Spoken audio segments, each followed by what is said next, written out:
இப்போது புதிய அறிமுகம் ஆச்சி ஹோட்டல் சாம்பார் 50 கிராம் ரூபாய் 20 மட்டுமே. சம்மர் வந்தாச்சு. What's your plan for this holiday?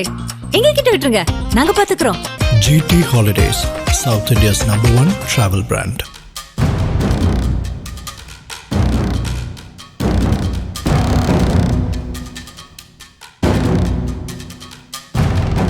Pudukkottai மாவட்டம் ஆலங்குடி தாலுகாவில் வெண்ணாவல்குடி, அரையப்பட்டி, பசுவயல், கேவி கோட்டை என 5க்கும் மேற்பட்ட இடங்களில் அனுமதி இல்லாமல் இரவு பகலாக கிராவல் மண்வெட்டி அள்ளப்படுவதாக பொதுமக்கள் தொடர்ந்து புகார் அளித்துள்ளனர்.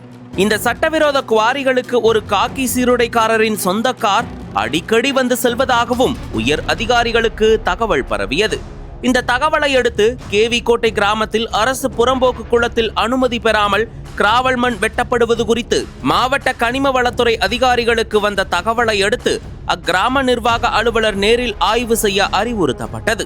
அதன்படி கடந்த 12ஆம் தேதி கிராம நிர்வாக அலுவலர் குபேந்திரன் கள ஆய்வு செய்தபோது புதுக்கோட்டை விடுதி ஜெயராஜ், தவளைப்பள்ளம் சிலம்பரசன் ஆகியோர் கிராவல் மண் திருடியதைக் கண்டு எச்சரித்த போது தடுக்க முயன்ற கிராம நிர்வாக அலுவலர் மிரட்டப்பட்டுள்ளதாக கூறப்படுகிறது. நடந்த சம்பவங்களை ஆலங்குடி வருவாய் ஆய்வாளரிடம் அறிக்கை தாக்கல் செய்துள்ளார் கிராம நிர்வாக அலுவலர் குபேந்திரன். இந்த நிலையில்தான் கேவி கோட்டையில் தொடர்ந்து அரசு புறம்போக்கு புல எண் 318/2 உள்ள குளத்தில் சுமார் 3 மீட்டர் ஆழத்திற்கு கிராவல் மண் வெட்டி கடத்தப்படுவதாக தேர்தல் பறக்கும் படைக்கு தகவல் கிடைத்தது. 18ஆம் தேதி மாலை 3:30 மணிக்கு சம்பந்தப்பட்ட இடத்திற்கு சென்ற பறக்கும் படை அதிகாரிகள் அங்கு கிராவல் மண் அள்ள நின்ற ஒரு கிட்டாச்சி மற்றும் 2 லாரிகளின் சாவிகளை பறிமுதல் செய்து வருவாய்த்துறையினருக்கு தகவல் கொடுத்துள்ளனர். அங்கு சென்ற மாஞ்சான் விடுதி கிராம நிர்வாக அலுவலர் கவிதாவிடம் கிராவல் கடத்தல் வாகனங்களின் சாவிகளை ஒப்படைத்து சென்றுள்ளனர்.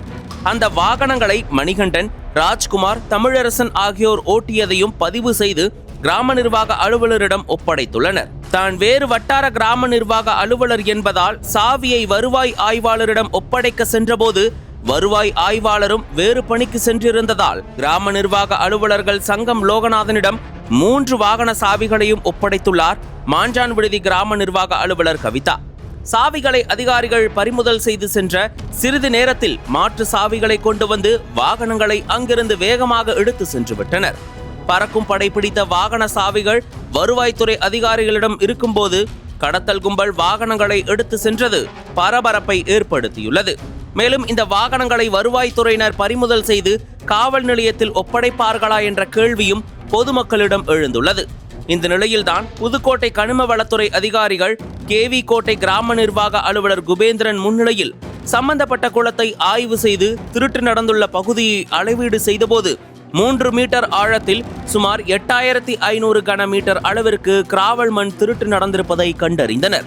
தொடர்ந்து கிராம நிர்வாக அலுவலர் வாக்குமூலத்தையும் பெற்ற கனிம வளத்துறை அதிகாரிகள் கிராவல் திருட்டில் ஈடுபட்டுள்ள புதுக்கோட்டை விடுதி ஜெயராஜ் மற்றும் தவளைப்பள்ளம் சிலம்பரசன் மீது சட்ட நடவடிக்கை எடுப்பதுடன் அபராதம் விதிக்கவும் புதுக்கோட்டை கோட்டாட்சியருக்கு உடனடியாக அறிக்கை தாக்கல் செய்துள்ளனர். மேலும் கிராவல் திருட்டை தடுக்க முயன்ற என்னை மிரட்டினார்கள், அனுமதி இல்லாமல் கிராவல் வெட்டி அள்ளப்பட்டுள்ளது, இவர்கள் மீது சட்ட நடவடிக்கைக்கு காவல் நிலையத்தில் புகார் கொடுக்கவும் உள்ளதாக கிராம நிர்வாக அலுவலர் தனது வாக்குமூலத்தில் கூறியுள்ளார்.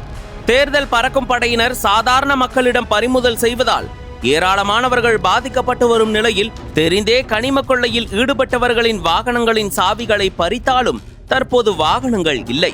வேறு சாவியை பயன்படுத்தி வாகனங்களையும் கடத்தி சென்றுள்ளனர்.